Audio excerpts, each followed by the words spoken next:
Елордада қазақ тарихына арналған екі бірдей ғалымның кітабы таныстырылды. Ол саяси ғылымдар докторы профессор Мұрат Лаумулиннің әлемдік ориенталистикада Қазақстанның кітабы және тарих ғылымдарының докторы Клара Хафизованың 18-19 ғасырдағы дала әміршілері мен олардың дипломатиясы атты еңбектері.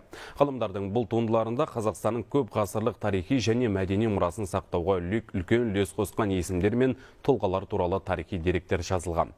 Бұл елбасының болашаққа бағдар рухани жаңғыру және ұлы даланың жеті қыры атты бағдарламалық мақалаларының идеяларымен сабақтасатын еңбектер.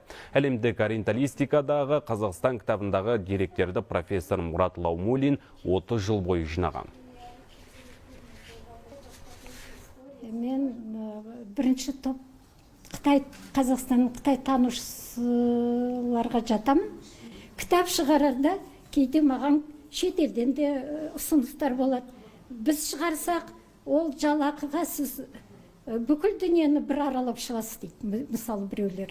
Мен еш уақытта бірінші шетелде жарияламаймын кітабымды.